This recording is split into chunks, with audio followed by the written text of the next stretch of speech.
I think you know what this is. It's unresolved textual tension. And it's Will and I today.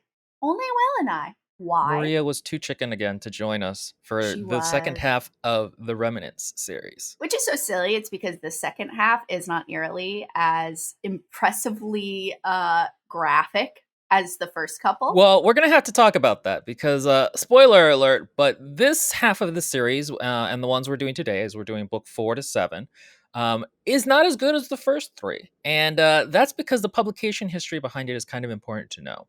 So the author, Kay Applegate, often in her series at this point, the little chapter books that would come out about once a month, would utilize a lot of ghostwriters. In this case, I believe it was Michael Grant, who is her husband. The first 3 books are written by her, and then the rest ones were more ghost written by him. And it's really noticeable. I'm not sure how much of this to lay at his door in terms of the blame, and how much of it is like, they had pre-written some of the first 3, and then the next 4 they just had to do in a hurry or something like that. Let's just say the quality is not nearly as invested. Yeah, it's really disappointing because the first 3 are so like weird and vibey and atmospheric, and these next 4 just, I think the way Katie explained it was like they're like a screenplay.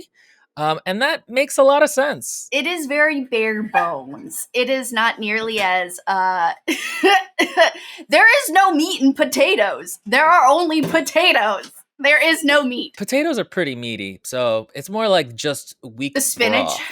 Nah, yeah. Who has the spinach base with broth. meat and potatoes? Excuse you. Is this an Irish broth? When were we talking about stew? We were talking about a meat and potato meal with a side of cream spinach or something. Now, granted, cream spinach is delicious, so let's just go ahead and say what you said, which is like, it is the bone broth that has not actually been spiced or anything. It just tastes like watery broth. I think that is an excellent title for this video. It just tastes like watery broth. Anyway, getting along, what did you feel about these 4? So we last left off on the 3rd book. 4th book was like, okay, we're keeping going. This still feels pretty much the same.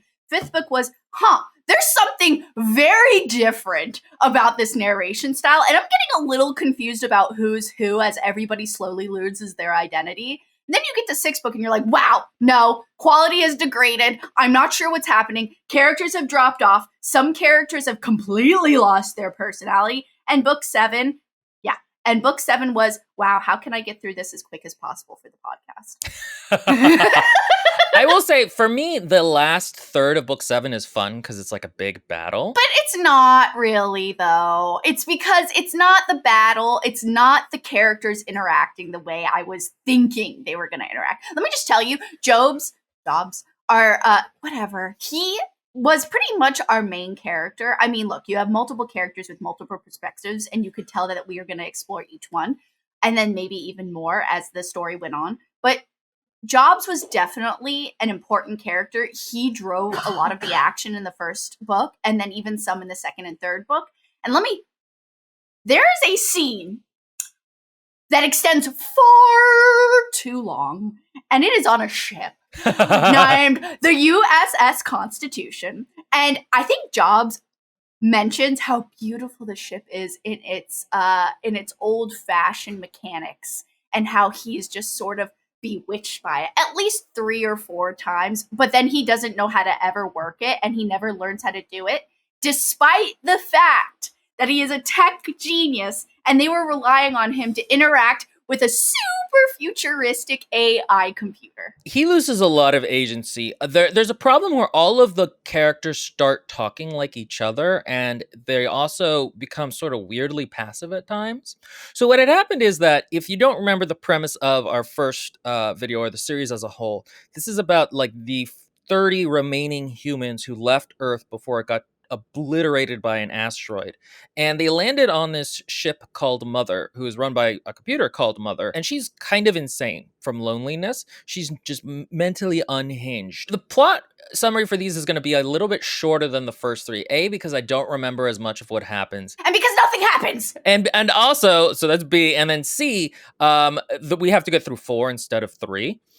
So they're these remnants, which is what they call like the remaining like 20 or 30 humans, and Mother will take things from their history, like the archive on the ship that they landed on, and try to make, and she kind of thinks that's how their world actually was. So in the first 3 books, she would make paintings into reality on the inside of the ship. They were having to deal with like Heronius Bosch monsters. Fascinating content, really riveting. There was even a scene, as he was about to say, where I rudely interrupted because I love this scene, the hellish landscape, where they're in the Tower of Babel in like the third book, and they're running down into literally hell, and they're being pointed out with demons that have been like created by Mother from the paintings.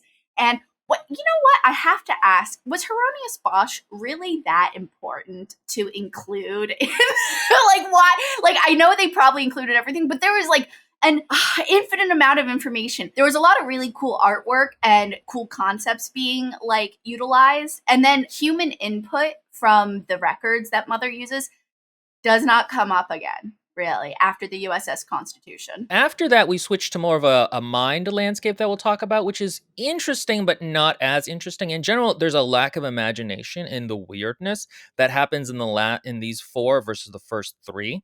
So where we had left off is that the remnants had regrouped after making it through the Harmonious Bosch exhibit, which was pretty great. Yeah, that's a good word for it. Interactive exhibit. The important things to remember are that they're now searching for the bridge where they know that Mother is controlling everything. Like they want to take control of the ship. And what had happened is that when they were able to destroy the node that was broadcasting the Harmonious Bosch creations, destroying the node then created the environment to go back to its default, which is like this alien weird swamp. Why is it a swamp? Okay, that's one of the things. The thing is that this swamp is the native habitat of the Riders, which are one of the alien groups who were really cool in the first one, but it doesn't really make sense that they're the default environment for a spaceship. It's never really explained what the hunter or the Riders are doing in Mother. So like what we find out in like the deep lore is that there were 3 alien groups on Mother at one point. There were the shipwrights who made her and ran the whole thing.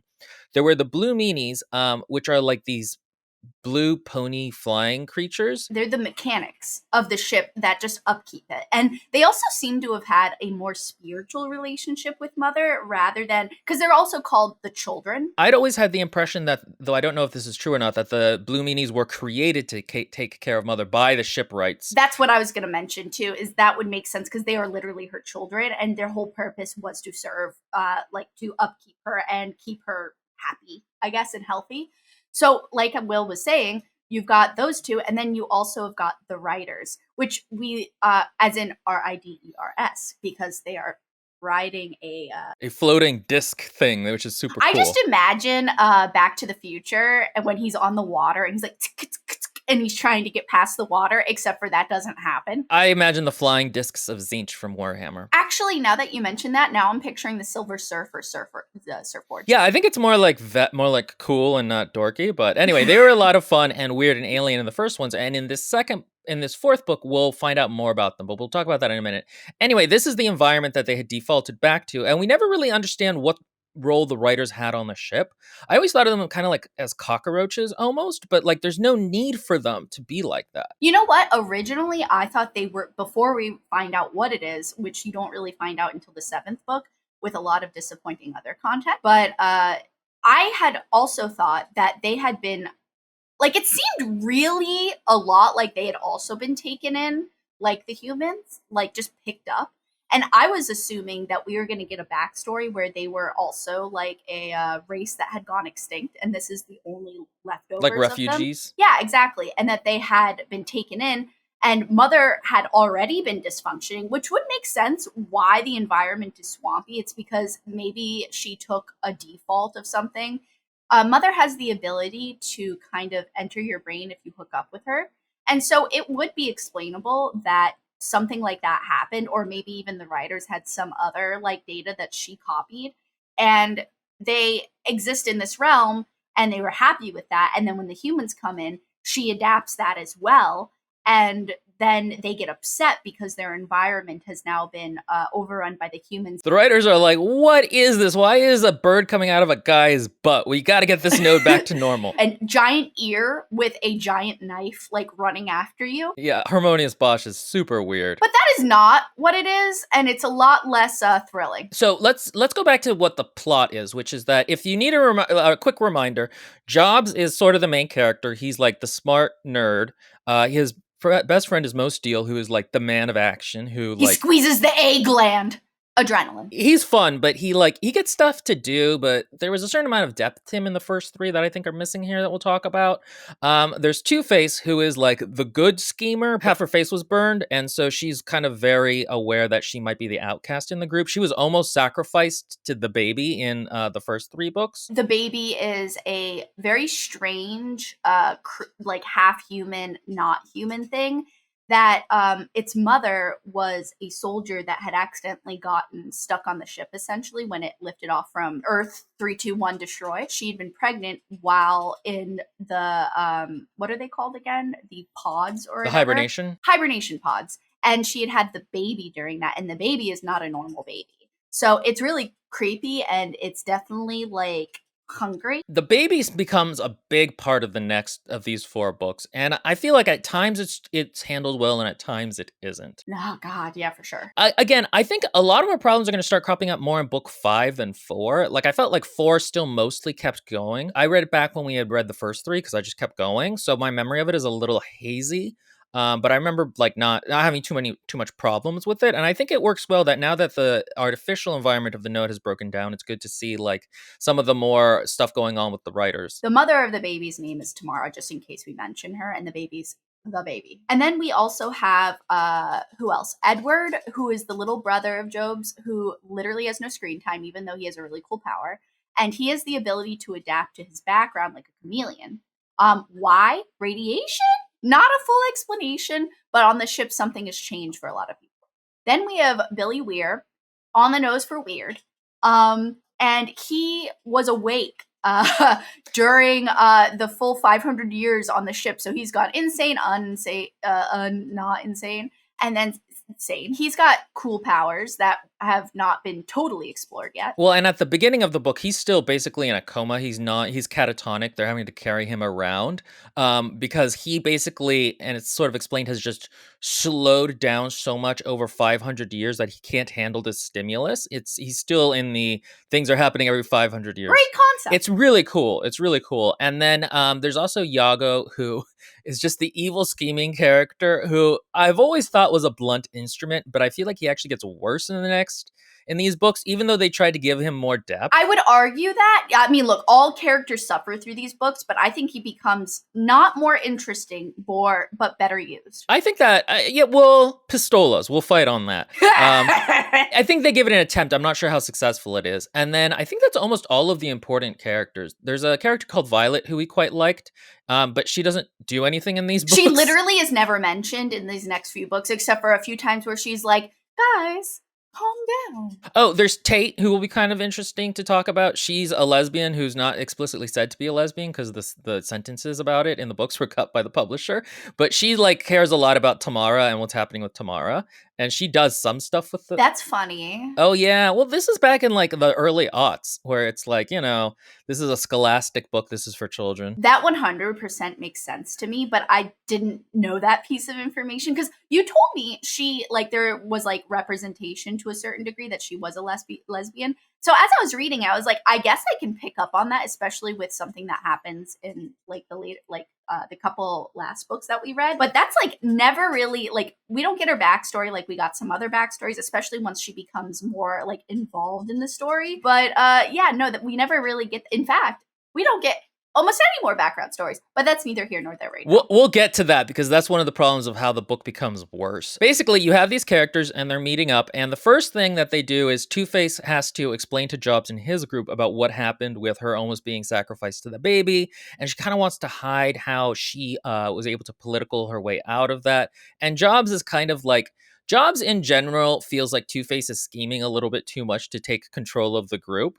And I'm on Two-Face's side about this because clearly half the group is crazy people who want to sacrifice people to the baby. And that's the thing about Two-Face, is that in the first 3 books, I felt like that was like a nice knife's edge of like, okay, what is quite going on with her? How morally ambiguous is she or isn't she? Because she keeps going back and forth. Part of it is that she realizes how tenuous her position is. And in this book, one of the nice things in the first 3 books was that her father is still around. You know, she loves him, but she also kind of feels that he's a little bit Annoying. Useless. Yeah, and so in book 4, she has to kind of deal with it. She goes from like living with it to being like actively like, okay, can you not be useless? I don't like you right now. You need to help more. And then there's a thing that happens at the end of book 4 that I actually really liked in terms of character development, but then was not explored in book 5, 6, or 7, which we'll get into. And also something that, again, it's an overall issue for all characters, so it's verbatim, like, you know, it's expected. There's this one scene in the 3rd book where when she is on her own, she's actually also with Job's little brother, Edward, and they're considered like freaks. It's because they're just literally just like not aesthetically pleasing and normal. So there's this one scene where Edward is being attacked and he can't keep up with Two-Face. And Two-Face at first is like, nah, survival of the fittest. And she runs off because she's super scared. But then she like rethinks her actions and she's like, no, I am responsible. I told Jobs that I would take care of Edward.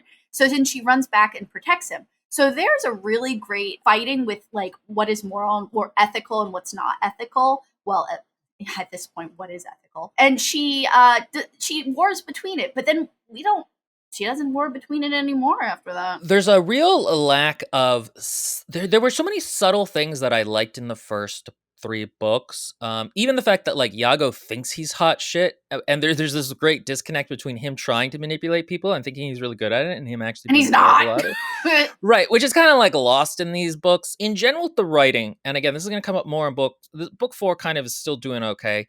There's a lack of sitting and thinking about scenes in these books, in that in the first 3 there were scenes where like the characters would just think about like, okay, civilization is gone, what does this mean to me, to others? It didn't slow down the plot. It was even just like a paragraph of the characters thinking about this as they're walking somewhere, or maybe there's a little bit of dialogue here and there. A paragraph like this big too. And it was very poignant, to the point, and even though that was it and it wasn't expansive, it still really impacted you. There's a lack of those scenes, and that makes the inner life of the characters feel a lot less rich. I mean, I go back to thinking about the first book and just the turmoil you felt in Job's, especially in the last half of like after his girlfriend has died and he's trying to save her and he can't. Girlfriend's a strong word. Oh, okay. His crush has died. Look, she's dead. Dramatically on camera in front of everyone on the world. Right. And like, for example, he still thinks about her in his head, even though he knows it's dumb. But like that gives him an inner life and an interiority, and it adds depth to him. Again, things with Two-Face thinking about her father, and like, or she has a moment where she's thinking about how, like, back in the old world, her burned face was kind of a luxury. It let her judge other people like a litmus test.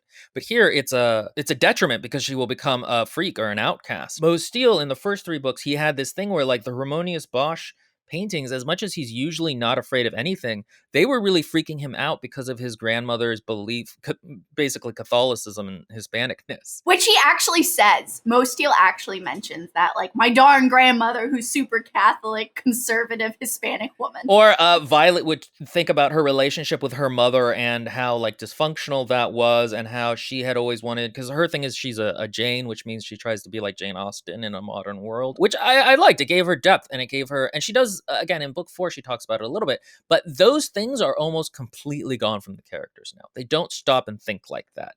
And it makes it feel like Katie said, more like a screenplay, in terms of like, you would expect the actors to give those characters depth, but you don't have it on the page anymore. They're just wet cardboard cutouts of themselves. What they find is the 2 groups meet, and they're in this writer environment, and the writers, we get a viewpoint chapter of theirs where one of them is looking at them, and now that the node has been returned to its normal default environment, which is theirs, they're like, okay, do we need to attack them? Do we not? We need to think about this. And we find out that the writers can kind of see auras almost of people, and they know something is super weird about Billy. And they also, if you remember correctly, they have one head for like seeing and one for eating, and it's super cool. That's super, super cool. And we will also discuss my at least massive disappointment with their portrayal of their social structure later on. So they go off, and then the survivors, I think what happens next is that they see these like bouncing, floating, they call them blimp creatures, going across the landscape. This scene. It was so bizarre. Weren't they described as like hippos or something? No, not That's hippos. kind of how I thought of them, as like these big blimpy hippo creatures, like sacks of air. And so what they do is that they use most steel and a boomerang to kind of lasso one of them, and they all kind of get onto the back of them, kind of like Appa from Avatar: The Last Airbender, if you guys remember. Oh yeah, except for really long and pink and like a worm. So a lot like Appa. But that's how they get on. I don't remember really what's happening with the internal politics of the group. I think at this point, it's kind of like a free-for-all. It's because the problem is none of the adults are actually being creative in their thinking, and they just keep squabbling or like cowering in the background, which is, I feel like, how there are a lot of adults that just cower in the background. And that's kind of cool because maybe it's supposed to represent the children's ability to adapt to this crazy new environment, because, you know, they're still developing and stuff.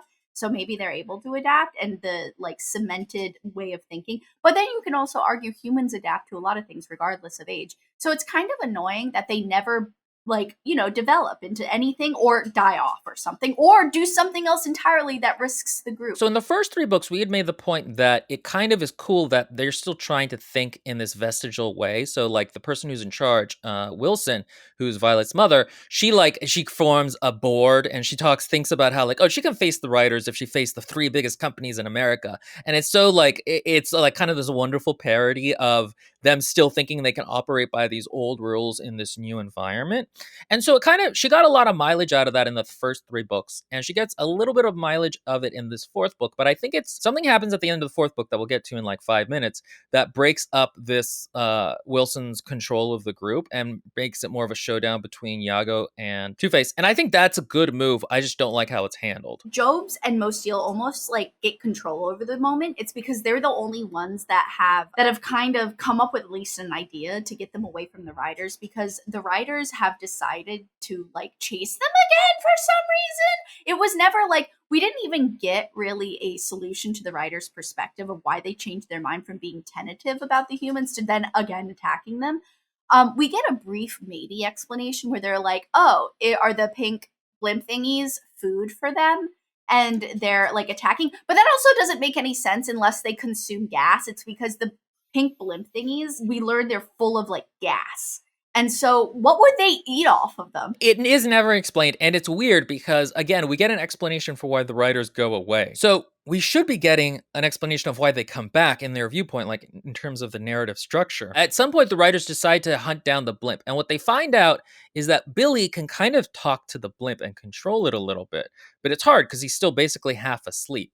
And so this is the part where we get chapters from his perspective. It's not even really chapters. It's really like 3 or 4 pages a lot of the time. When we say chapters, it's pretty short. And also at this point, as a side note, they have boomeranged, lassoed, and everybody is on the pink blimp thingy running away from the writers. And so basically they figure out, okay, the writers are coming.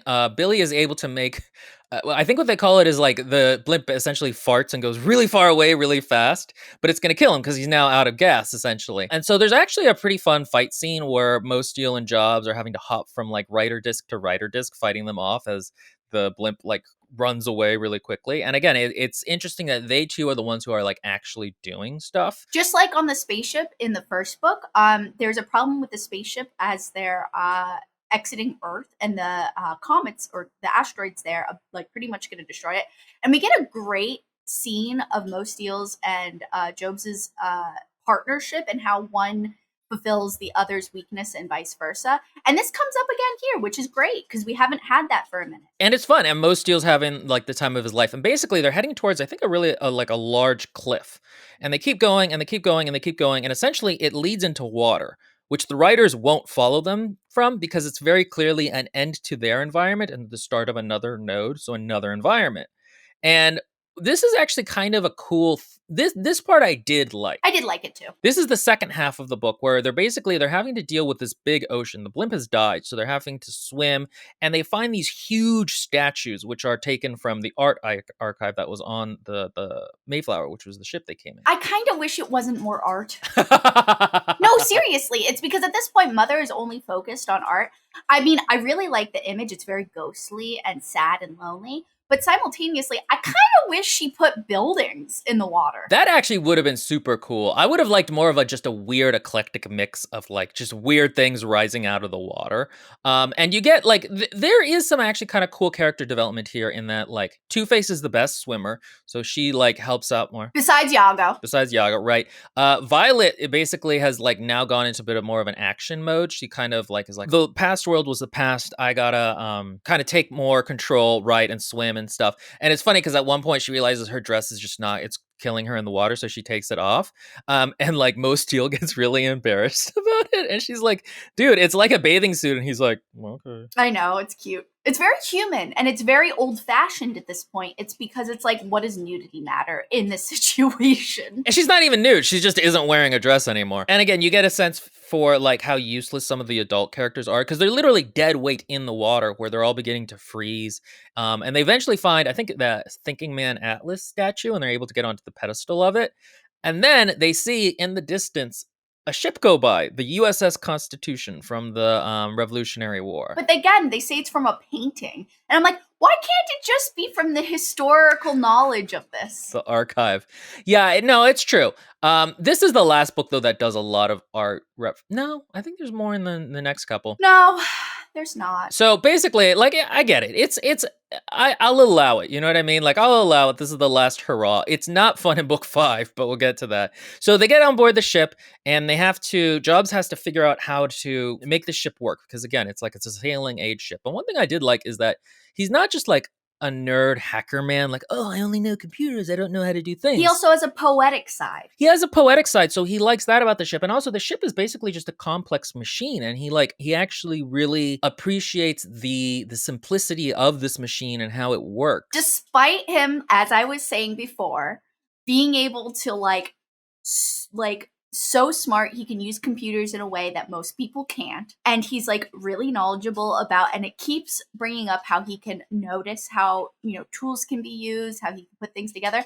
Not once in the series of problems do he actually take control of the ship, which, to be fair, the ship was supposed to have I think it's mentioned 30 different crew members, but he never actually helps them enough for anything to happen. Well, and also the default into letting Yago take control because he was on a sailing ship once. And it's like... That's not even remotely... There's a whole bunch of different pieces to it. So Yago should have been like, oh, I know exactly how to do this. Really screw it up. And then Jobs would be like, okay, let me step in. That's the thing. And this will happen more in book 5. But Jobs was such an active character in the first 3 books. He really drew the plot. He made decisions. He went against the FBI to try and save his crush. He, saved the Mayflower ship by waking up Mo and fixing the thing outside of it. He decided to break away from the group to help Billy's dad. He then took care of Billy. He then decided we need to go to the node, and he dealt with the blue. He was a very active character, and he kind of stops being that in these books. He kind of just gets carted around a lot by Two-Face and Yago. And that's so annoying because, again, we have multiple main characters, but he's the first scene we get. So he stands out amongst all the other characters. And it's obvious that he's really, really a core part of what we should be paying attention to. We also used to get a lot of his perspective. I think we don't even get his perspective, but a handful of times of him appreciating things or worrying about things to the point where he can't function. He's really missing. And again, there's a lot of a lack of inner life. And again, I think this hits, I can't remember. I don't know if my bias is that because I read it at the same time. As the first 3, but I seem to remember this not being as much of a problem in the 4th book. It wasn't. It's because I was still eating it up. It wasn't until the 5th and 6th and 7th book that I just I speed read it. Again, it was easier to speed read though. It's because not much was happening and it was written almost not like a script because the script's very different, but you can tell, just like Will said, that it almost feels like you're supposed to insert your own opinions about it. And you can't, that's not the way a book should be. Well, and a lot of the characters have the same voice. They make the same kind of jokes and say the same kind of thing. Whereas in the first 3 books, they had very distinctive voices in how they talked and how they interacted. And here they tend to just default to the same jokes at certain points. And it feels really like there was a lack of editing involved, which I mean, there probably was if they were trying to publish like 1 book a month, essentially. Like that's an insane pace to try to write at. You know, they're re-releasing the books now that the copyright has defaulted back to to Applegate. And I was telling Katie, I would really like if they actually like tried to edit these books even a little bit. Is she still alive? Yeah, that they're that's why they're self-publishing them. I really wish she had like a brief renaissance of like, man, I really thought this book was good. Now I'm gonna help fill in my husband's missing pieces. And look, it's her choice. But man, as a reader that really liked her stuff. Yeah, and now that new people can actually see them, because the thing about it is, as of right now, you still can't get, like, you have to buy a used copy on Amazon. There's no ebook, and unless you search for a certain PDF that comes out ridiculously easy on Google, there's no audiobook. So, like, I really would like to see it kind of relaunched. And so, you know, I understand it's her choice, and she probably just wants to move on to new projects. And like, this is just an era of her writing. Sometimes, I mean, as a writer, you read things and you're like, that you wrote at the time a while ago, and you're like, okay, I could fix this, but there are certain fundamental problems with it that restrict how good it could be, and I'm just not interested in it anymore. But in this case, I don't think that's the case. I think you could really fix a lot of these issues with just a simple, like, editing a rewrite. Getting back to the plot, they find in the distance, they see a statue that's clearly not an art statue. Like, it's alien shaped, they can tell. Basically, this is where we then meet the 4th faction in the Civil War of what's going on with Mother, in that we get the flying squids, which are squids that can fly around and shoot like matter, essentially. They eat matter and then shoot something that's damager. Yeah, like a projectile of it, like concentrated matter. And what happens is that we find out later that they're basically just like living machines that Mother can use. They're like her will on the ship. Yeah, they're like antibodies. And what we see is that the Blue Meanies are trying to burn them off the building with their jets or whatever. And so the group goes, hey, why don't we... Stupidly. This is just such a dumb idea. They're like, why don't we try to help the Blue Meanies out by shooting one of the cannons at the squids? And here's the thing. A cannon from that time period is like, it can barely hit another ship in a straight line. So they shoot, and like, there's a moment where like Jobs, as they're beginning to fire, is like, why are the Blue Meanies not firing at their flechette rifles at the squids? Maybe there's a reason they're just using their rockets to burn them off. Nope, we're just gonna totally just blindly attack it and damage a whole piece of it, which ends up being a very spiritual item to the Blue Meanies. And then the Blue Meanies are like, the fuck, dude? They run like a strafing run across the ship and just blow holes in it, and like they're pissed off, and they kill Two-Face's father. And this I liked, because Two-Face is pissed about this. Like, everybody else gets on the deck to show that they're surrendering, and Two-Face doesn't. She just looks at them. And I liked this because partly up until this point in the book, right, she had started to kind of disdain her father and his weakness. And so for him to then die, I thought was like kind of a cool development. It won't be explored, don't worry. Because I also thought it was going to put her more against the Blue Meanies in terms of like, no, I don't like these guys anymore. We need to take control and be ruthless. It would have been really nice if Applegate had done the back and forth between what is ethical and what is not, or what is like the true human spirit of like bravery and love versus the more other side of human nature, which is like not pretty much self-survival, throwing other people out. And if we had like gone back and forth on this, and then when her father dies, she either throws away, it would be cool if she would have thrown away that human side of it, and then she would have had to do a character arc of regaining it afterwards. And I will make the case that what happens to Yago in book 5 should be what happened to Two-Face. Like, it makes more sense for she would have that motivation. But we're actually going to have to kind of hurry through the books, because now I realize we're taking a long time. Basically, in the battle, though, the baby, because the thing about it is when Billy rejoined the group, the baby was not happy about this. Like, there's been a lingering tension, because like the baby thinks something is up with Billy, and Billy knows something is up with the baby. And so in the battle, Tamara shoulder checks Billy off the boat, and Wilson also falls off the boat, and Mo Steele goes, oh shit, I gotta save Billy, and he jumps off the boat to save him. So Mo Steele swims into the water, and then he gets like towards the bottom. He sees Wilson, again, Violet's mother, kind of like definitely probably dead. And then he sees Billy, and Billy's not dead. And then So there was a previous scene where they get sucked out into space for a brief moment, and they had like a weird bubble around their head where they could breathe, and it comes up again bizarrely, but only for Most Steel, I think. And I thought that was so strange, and it would have been cool if that was like Most Steel's power, but why that would be his power would be bizarre. Oh wait, wouldn't that have been cool if he could create a protective shield around people, and that was his thing? So because he actually later on there's a character that can't feel pain, and Mosteel envies that from him. So wouldn't that be cool if he like learned that power and then he created like a shield around him because he's like squeezing the A gland. But anyway, Mosteel swims. He everybody gets sucked into this hole in the ground, not unlike that space scene, and they figure out it's like a trash chute type of thing. And they go down, and Mosteel looks at Wilson. Wilson's 100% a pallid corpse. But Billy is still animating her, is the creepy part. For a brief moment before Mosteel's like, yeah, no, I don't like that. Please stop. And then the people on the boat continue onwards, but there's like the storm that originally attacked them as well. There's like a huge storm, and they're still getting through it for like half a book. Well, okay, so book 4 starts with just a wonderful scene. It's so creepy. We are introduced to another character, and his name is Kubrick.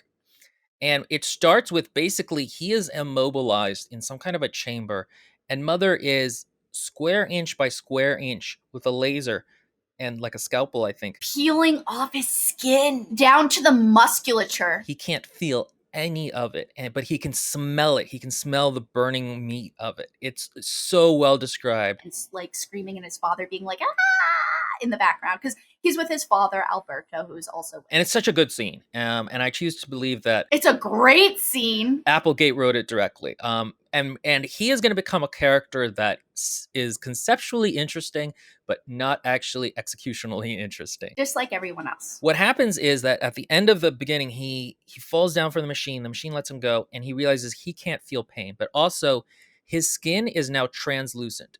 Everything under his skin you can see. The yellow fat, the ligaments, the blue blood, the musculature.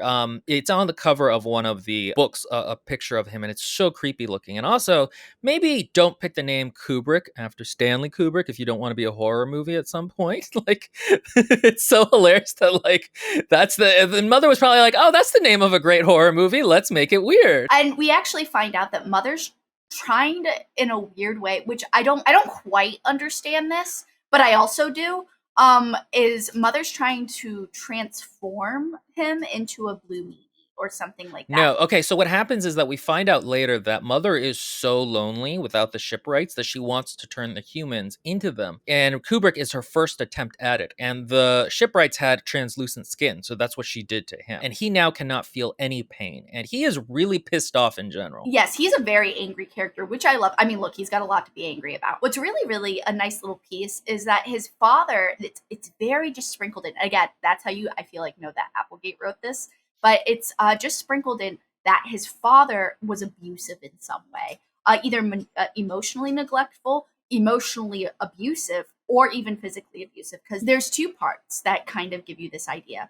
One part is when he gets dropped from Mother and he's really in pain, and Alberto, his father, is like really, really just deranged in his upsetness.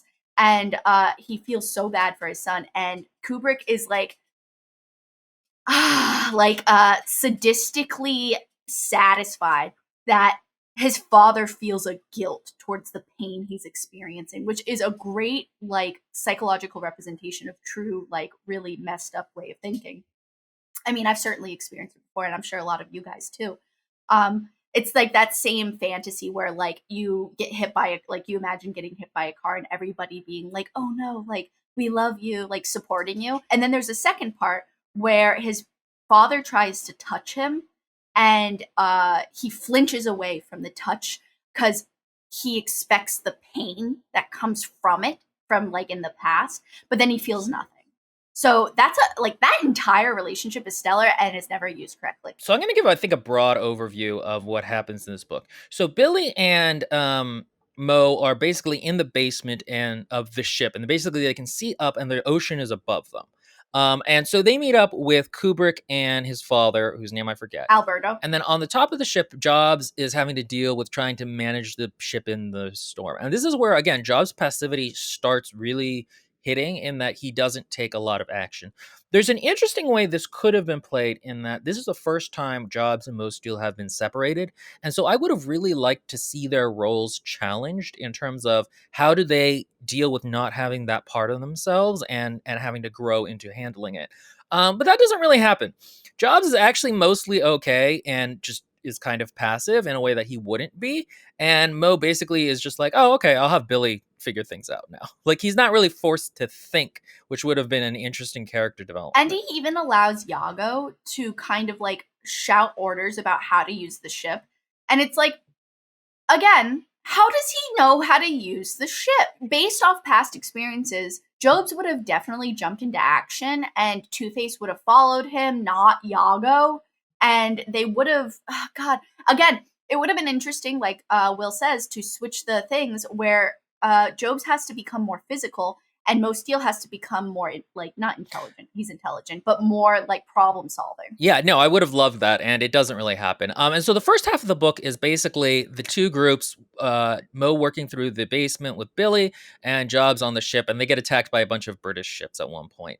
The important parts is that Mo and his group find I can't conceptually imagine it. I had a very hard time thinking, like, picturing there's these like dips in the ground or something. What is this? Yeah, I imagine like the command pits from like the Star Destroyer is kind of like how I imagine them. That's what I was imagining, but it was so hard to picture for me. Well, that's the other thing, which is that these books, at this point, the writing becomes really confused. It's nowhere near as descriptive. There was such a beautiful description of that chunk of the asteroid destroying Earth in the first book. And like the descriptions in general they weren't even necessarily like, they were kind of sparse, but really powerful and gave you a really good idea.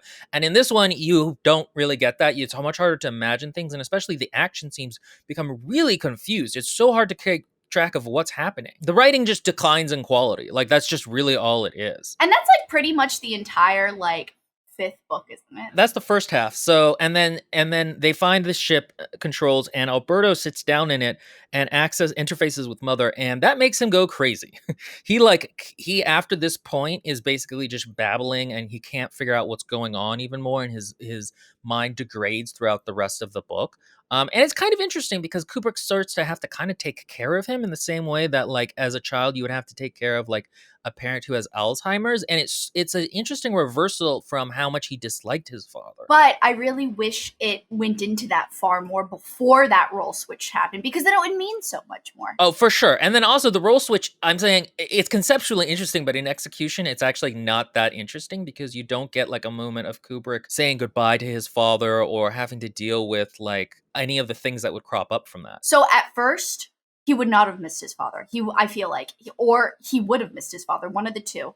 And well, I would have preferred personally, structurally, character development wise, if at first he was incredibly angry, because he is a very angry character. And he's like, why? Like, because his father must have been abusive. And now at this point, he has to take care of him. I should note that you don't actually, besides the thing from Kubrick, Alberto does not come off as abusive. And we don't act like, in terms of his personality, obviously abusers don't come off as abusive to other people. But there's no passive aggressiveness or anything like that, or little inklings of it. It's only mentioned at the end of the fourth book. It's not explored as much as like the psychology of Jobs or Mosteel or even Two-Face in the previous books. And again, it's a real lack.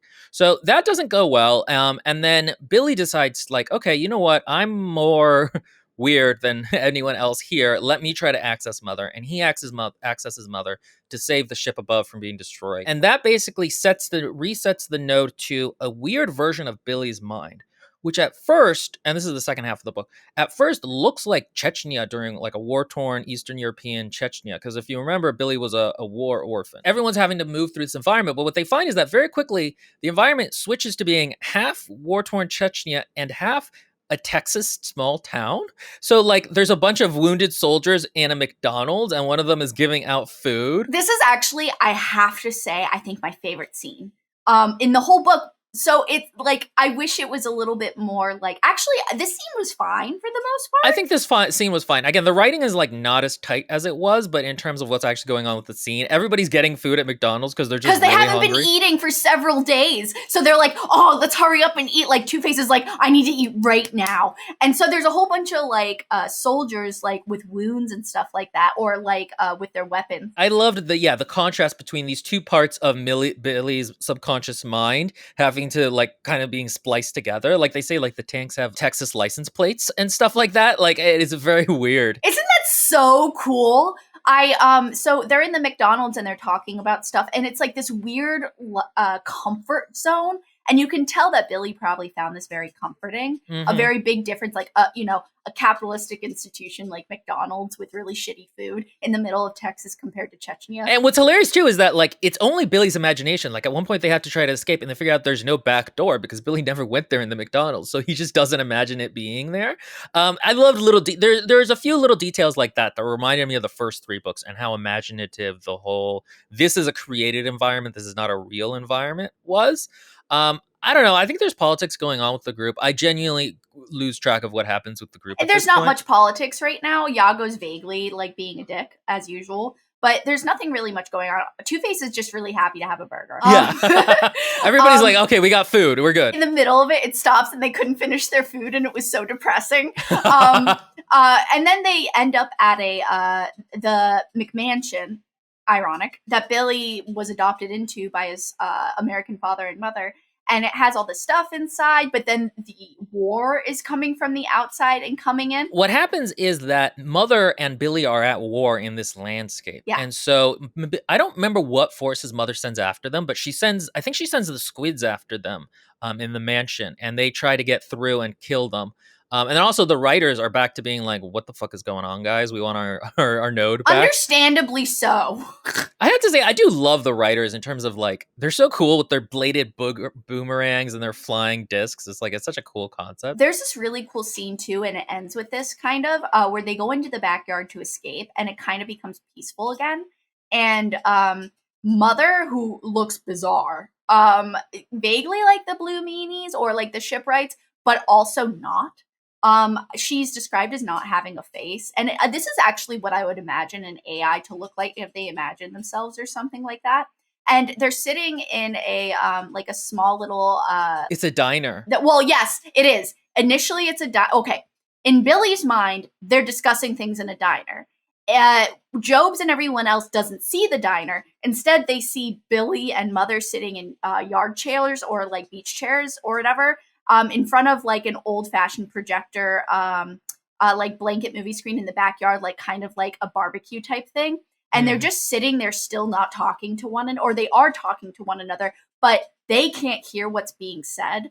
And they also see Mother, which I thought that was really strange that they saw it like that. I assume it's some kind of a projection from Billy, because what Billy does is he resurrects his father, who had worms, tunnel through his flesh and his imagination of his father is right after his death from this gruesome thing. And it's like he's not actually resurrected; it's just the avatar Billy is using to talk to them. And he talks about how Mother is lonely, and what she wants for them to become basically she wants new stimulus, and they're a creative species in a way the writers weren't, which I would have liked to see happen more, because it feels weirdly not classist or racist, but it's like, I'm sure the writers have some kind of creativity to, you know what I mean? But whatever. And she wants to turn them into shipwrights, physically and mentally, like she did to Kubrick. And everyone's like, oh, she'll do that, but then she'll also give them their paradise on Earth, like a recreation of Earth. And everyone is like, is this a good idea or not? And Jobs makes the point that Mother is a computer, so she's not actually, you can't trust her because she's malfunctioning. She isn't a personality. She's not going to keep a promise. Because she can't. It's like a computer keeping a promise. Like, it's malfunctioning. You can't do it. But Yago is kind of dumb. And he's like, okay, no, I'll do this. I'll wipe out the Blue Meanies for you. Because that's the other thing, is she wants the Blue Meanies stopped because they're trying to get to her bridge and reset her. Which is so Yago, though. Because he thinks he's going to gain power out of this. On the other hand, though, if you remember, in the last book, Two-Face's father died from blue meanies, so it also would have been interesting, I think, if Two-Face had been the one that was like, no, I'll wipe out the meanies. I don't give a shit. That would have been so much better. And so that's more or less where book 5 ends, is Yago has now decided to hook up to Mother. And the thing is, remember, Mother basically breaks your mind if you hook up to her. That's what happened with Alberto. He actually dies at one point because what they do is they use him as, they figure out that hooking him up to Mother actually also makes Mother kind of insane, and it'll create almost like a poison in her system that'll destroy her. A glitch. Like a virus. And so Yago hooks up to her, and it starts to just crush his brain, and that's where book 4 ends. So now that Yago's hooked up, he has a lot of knowledge of history that nobody else really realized, which is a nice little piece to his, which makes sense because he's the president's son as well. And like I said before, he has a mixed heritage, but we slowly, like, we kind of already figured it out with the freak versus non-freak thing, that he has this kind of concept of like what is purity and not. And he struggles. I kind of get the indication he struggles with his biracial like background, and he's not exactly very fond of the African American side. Yeah, it's interesting because he talks about having to stay with his grandmother while his mother and father were like campaigning and stuff. Because remember, his mother was president, and like how she kind of infused some of that old culture in him. And yeah, and he just didn't care. He hated it. And so he hated like the gender studies and all the stuff that his grandmother did, which again is a great representation of our current politics. And so there's this one scene that they come across where there's a slave being whipped as well, or being punished. And it's Yago. Yeah, and I thought that was so fascinating. So he feels that it's like a weakness, it kind of seems like. And that was a really cool thing. So at this point, I told Will yesterday, I felt like it would have been so cool if this evolved into us exploring a little taste of everyone's like inner worries, trauma, happiness, whatever. It's because then it evolved from human history into their individual histories. And that's the thing, is because book 5 is dominated by Yago's mindscape, which his way of killing the blue meanies is to use the Civil War Union, right? Which makes sense with his. Yeah, they're going to Manassas to fight the Blue Meanies in a Texas stadium, which is just, it's very funny. I understand why they're doing it in terms of Yago's history, but it's not as interesting as Harmonious Bosch. Like, it just isn't. In terms of nightmare landscapes, it's not as interesting as Harmonious Bosch. It's not as interesting as the fusion of Texas and Chechnya from Billy. And so I would have really liked, what Katie said, which is like more weird metaphors from everyone's trauma would have been interesting for them to have to go through. What if Two-Face had interfaced and she actually became like super powerful, and she lost her ethics at that point 100% because she joined with Mother? So everybody else has to, because she, like, let's say she destroys the blue meanies and she's really powerful, and Yago's like, oh yeah, and or something like that, or maybe not even that, and we just don't even get that stupid Civil War scene, and it's really stupid. There's even this one scene where they have a car, a taxi, not a taxi, it's a really nice car. And not Billy, Yago's father is in it, which is kind of weird. But anyway, tell Edward, because he's a chameleon, they're like, okay, go spy. And then they all jump in the car, and they're like, okay, Edward, jump in. And he doesn't do anything. It's so stupid. I was like, wait, what just happened? No one went over and edited this to realize that was kind of dumb. They just kept moving in a straight line. It's like, it reminds me of like in a fic where somebody writes something in one chapter and then realizes a chapter later it was stupid, but they don't want to have to go back and rewrite. So they just fix it in the plot going forward. Again, the thing is, the Civil War reenactment angle is just not super interesting, and it's not super weird and atmospheric. I agree. I would have liked for Two-Face to get in control, because you have all the burning building kind of trauma she has in her mind, I'm sure. I think it also have been an interesting conflict if like that part of her brain just really wanted to kill Yago, and so like Jobs and Mo Steel are kind of forced to have to like save Yago despite him being a dick. Yes, and then they like maybe several people, but not everybody goes into Mother to some degree, and they don't like get turned insane for whatever reason. Part of it is it's actually very plausible because Billy can connect to everybody else. He actually has trouble not connecting to them. So through him, you could have gotten all of their trauma, essentially. And then that's what they do. They have to pull Two-Face back into humanity rather than like Mother. No, I think that would have been so much more interesting. I would have been able to give more weird, creepy visuals and atmosphere. But that's not what happens. What happens is that Yago leads a Civil War army to attack a bunch of blue meanies. And the Blue Meanies, we get their viewpoint, I think, for the first time or the second time in this one. Second time. And then 2 very important Blue Meanie characters just die. Yeah. We get introduced to this one Blue Meanie, and he has some captive humans, and he's been like kind of understanding them, and we get a scene of their council where they're like, okay, are the humans good or are they not? Should we help them out or should we not? And Jobs and the other characters are like, okay, we should save the Blue Meanies because they understand that Mother is a crazy person. So they go and try to talk to them, but nothing comes of it. Like they try to talk to them. The Blue Meanies are like, whatever. I would have liked to see some actual like politicking there, because like, yeah, they're trying to ally with the Blue Meanies. What do the Blue Meanies want from them for it? What are their like deeper motivations? And there are 2 characters from the missing 8 in the second book or whatever. There ended up being 8 missing people that just disappeared from the Mayflower, and they don't know what happened to them. And there's 2 of them with the Blue Meanies and got held captive, but they've been treated well enough. And there's one character in particular that learned their sign language way of speaking, but she's hiding it from them so that way she can kind of spy on what their meanings are. And just like that, one of the important Blue Meanies actually learned the human language, but is keeping it to himself so he can spy on them, which is kind of cool. But then those 2 characters just like drop off, man. Whew. Yeah, there's a very confused fight scene in this not Coliseum, it's a stadium between the Blue Meanies and the Civil War people. And again, it's very hard to follow what's going on. It's really poorly written. And I don't think anything actually relevant happens, basically. The Blue Meanie character we met dies. There's one meaningful revelation, and that's when Tomorrow kills all of the Blue Meanies, pretty much, and the baby touches the Blue Meanies, and we kind of learn that he or it can absorb. Yeah, it's referred to as Tay. So I don't know if that's the pronoun or if it's the name. I thought it was the name, but you're right. It may be the pronoun. Tay.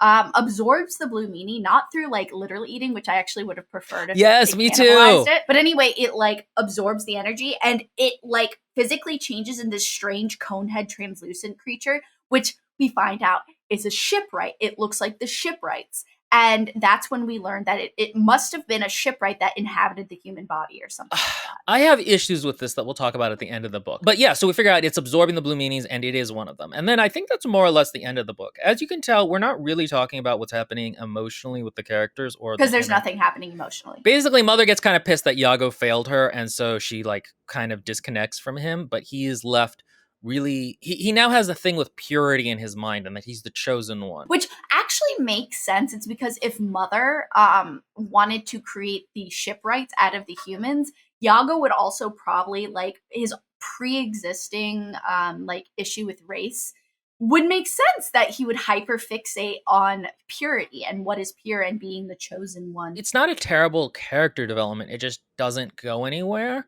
and it kind of won't go anywhere. And then that's what was that, book 6? Oh, what was book 6? No, that is book 6, because 4 was the ship, right. Was the Constitution. Oh, that must have been book 6 then?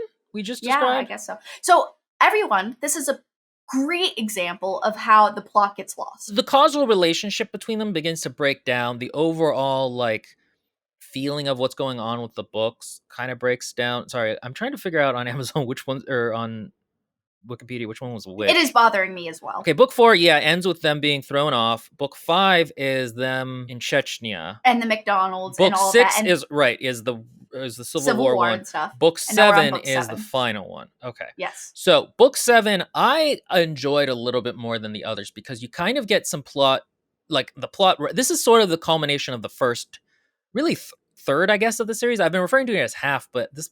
No, hold on. How many books are there total? Guys, I'm so bad at math. The first half of the series, basically. And it also marks a certain plot culmination that everyone hates the second half of the series. So in this one, basically, they've now broken up into 2 groups because Tomorrow is like, okay, guys, now that it's been revealed I'm a shipwright, I'm going to go and take over the ship.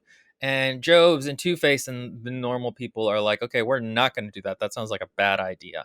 And we see there's a kind of cool fight scene. And I actually do like this fight scene where Tamara becomes the leader of the Rider clans, where they're like, hey, the baby comes up and is the Riders are like, look, we don't follow you anymore. And she's like, what is going on with your hands? I hate the Riders from this point on. They are pretty, I don't want to say barbaric, but what's the word? No, it's like clannish and barbaric. Yeah, they're not very And sophisticated. it's so strange because I feel like that really mimics, now granted you could argue like life mimics life in many places with the development of intelligence, but the writers seem fairly intelligent, but it's so human like.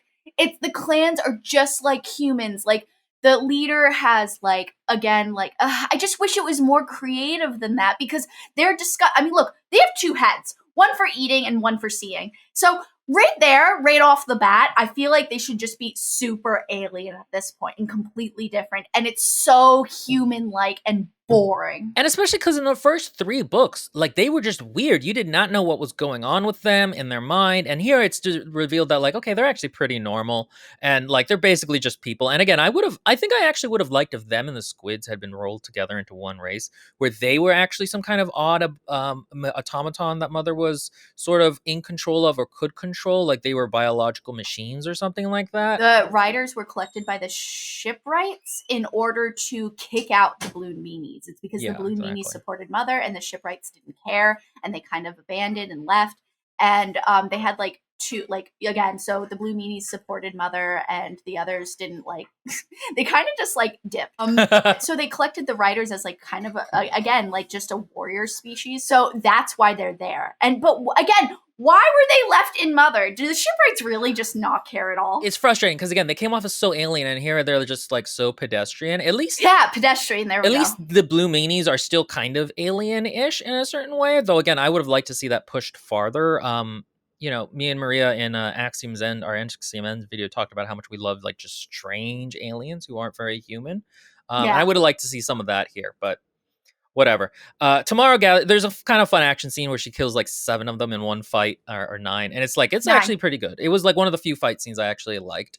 And so she now leads all of these tribes to go fight the blue meanies, which are now fighting the squids for control of basically a tram to get to the bridge. And I did like this battle scene. It's like it's cool to see like fine, just all the shit go down between these different factions. Yeah, it is cool actually. I just wish it, again, as you and I both agree, written a little clearer and better. Oh, and this whole time Tate has been trying to come like bring Tamara back to herself instead of being under the control of the baby. They have not built any rapport, but I can kind of see, because aren't they both women of color? Yes, and again, Tate's lesbo, so I want to assume maybe she's like vibing with the fact that they're representative of humanity in a different way, and like, or maybe like she's just kind of hot for, or I just wish there was some foreshadowing about how Tate was concerned about Tamara. Well, and there would have been, again, more depth in the way that it was explained in the first 3 books when these characters do things, why they're doing things. Job's group is also going towards the big battle. I think they do. The thing is, the big battle is in the last third, and I cannot remember, besides Tamara in that duel, what happens in the first 2/3? I don't remember either. And then what happens is that the baby is able to get to the tram, Billy follows it, and basically what happens is the baby is now full shipwright, and they've gotten to the bridge, and he's trying to take control, and he tells Billy to get out of the way. And one thing I did like is that the shipwright doesn't really actually hate the humans. He mostly just kind of ignores them. He's mostly like, yeah, whatever, I'll make you an environment. I don't care. Except for Billy, who he is afraid of. Billy and him actually confront a physical manifestation of Mother, which, again, initial manifestation of Mother was described as no face, just like an automaton type of thing. And I kind of pictured it like something from Mass Effect. I don't remember which creature. In this one, she's kind of like the same, but she's described as an old woman. I think it's that what happens is that her natural form that she takes is her anthropomorphized shape is a shipwright, which is weird looking. But then in here, it starts melding with Billy's view of his mother. And so there's like a weird amalgamation of the two, I think. Billy empowers Mo's Steel, and the baby empowers Tamara to do like super fighting in the background. And then they engage in a psychic battle where they're like trying to hurt each other in a mental plane, which was kind of cool. And Jobs, meanwhile, is taking control of Mother with like his hacker skills. Even though he couldn't control his ship. You kind of have to be like, hacking is a character. You know what it is? It's like in it's like in D&D where hacking is a skill, regardless of the fact that there's different coding languages. And he's able to do it somehow and help out. And again, the details really blur together. It's hard to remember. And basically, Billy defeats the shipwright. The shipwright at the last moment is like, oh my gosh,